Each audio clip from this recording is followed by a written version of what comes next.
So, the profoundness of the mystery unfolding, never knowing what will be said, what will be done, just uncovering itself while evaporating at the same time.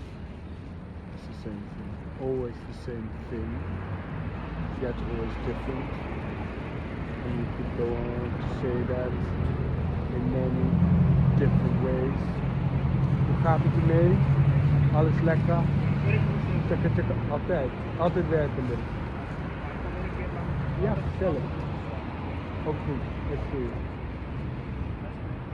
Doelpunt man. Altijd. Livestream. Altijd. Yes. So one could go on saying that same thing in many a different way and always arrive at the same conclusion. This conclusion. How are you, my dear? Are you doing well? Feeling good? That's nice. Do something playful. Playful. Do. You need to play.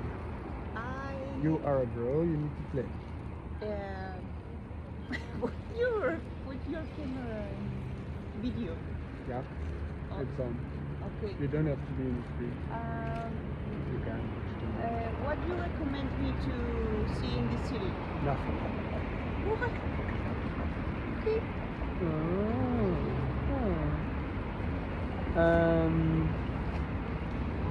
So that is the greatest thing. Nothing.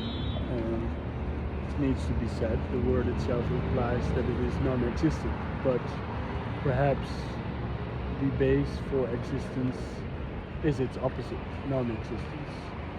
Like for instance, the ability to have a bike somewhere anyway is for also to have the possibility for the condition to have no bike, so that there is a no bike zone where now a bike can appear in, for the space to be there, for matter to arrive and move. So we always need the anti-version of whatever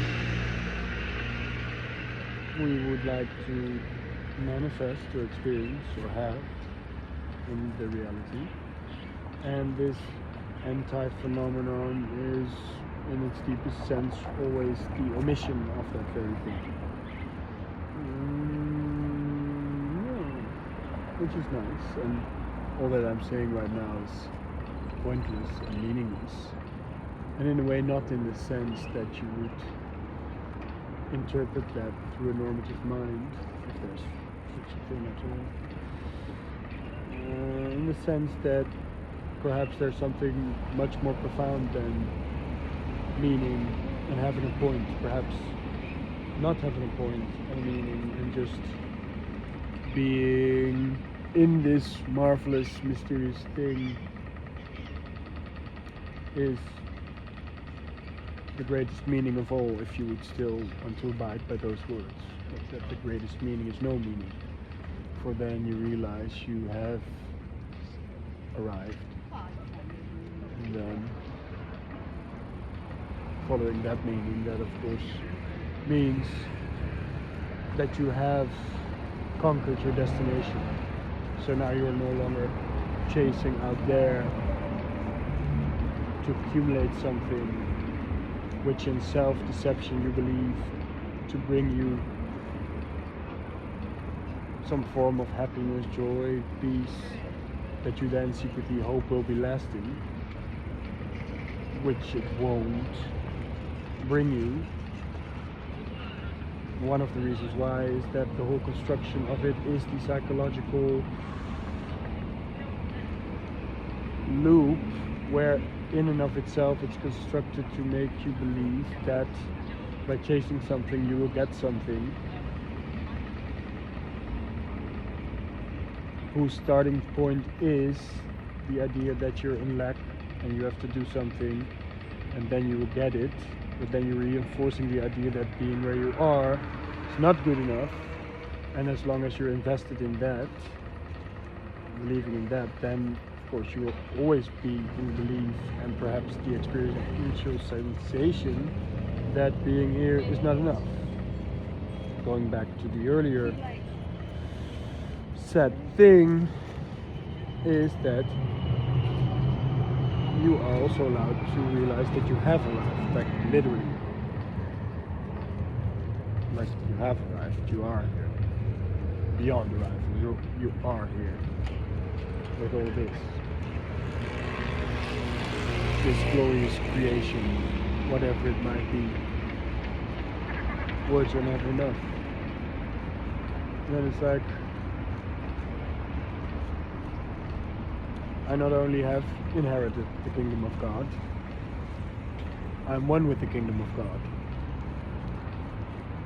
For all of my perceptions are unified with me from this space of awareness. This arises in an experience. So without even trying, I give rise to the entire world. Actually, it is instantiated already. It's not something that needs to be brought forth. Without effort, I'm sitting here and all of this is moving. If I would take it from the idea of the psychology, it's like right now neurotransmitters are firing, signals are being fired through this brain, and that is not correlated but directly intertwined and connected to the things moving it. To the extent that you start to see, if you follow, that they are entirely one.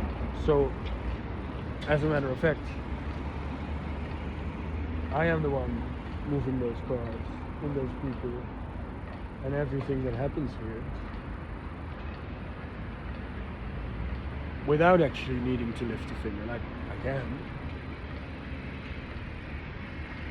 But whatever I do, whatever random movement I make, it always aligns with the totality. Like whatever I do, so doesn't matter. Whatever happens and moves each other. Unlinked, completely connected. Completely influencing each other, yet dancing freely in and of their own accord. And then in the weirdest way, that is the same thing, somehow. For it is the same thing reflecting itself to itself. In many versions, yet one. This is one.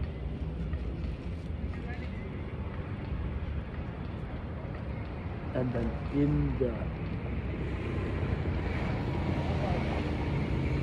even in the perceived split, they are all in their own sovereign place, mirroring each other completely.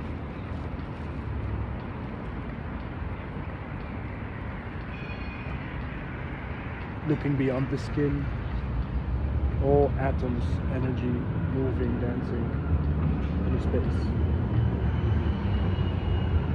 Like anybody could do any kind of movement, and from a place of identification and separation, you know, oh, that movement is more awesome than that. But essentially, like, the car is moving energy. My hand is moving energy. These people talking and what comes out, moving energy. It's moving energy, And in some way, you can ask what I'm doing. You can also follow further. That's what I would like. Both choices, no, both outcomes the same, no difference. And in a weird way, like everything, every movement somehow is a catalyst for all the other movements. And yet again, all aspects are sovereign within that. So they both are one stream that is uninfluenced because it's one. And in that stream there is the possible perceived reality of many aspects and particles built out of one another.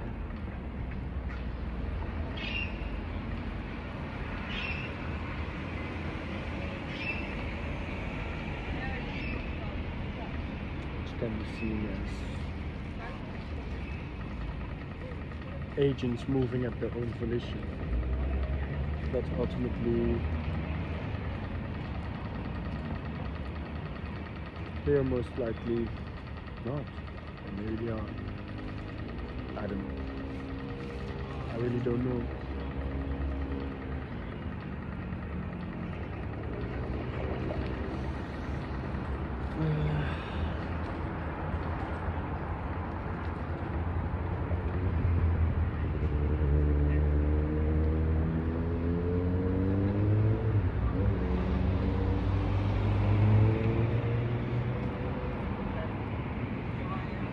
Most practical aspect of this speaking is probably that where you are is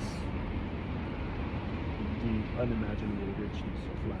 Right. Lady, how have you been?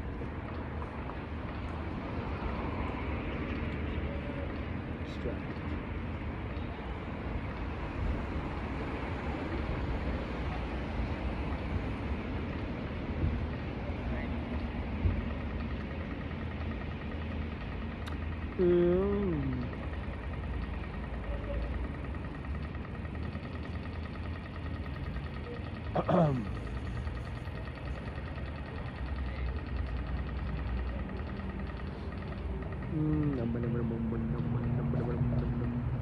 To be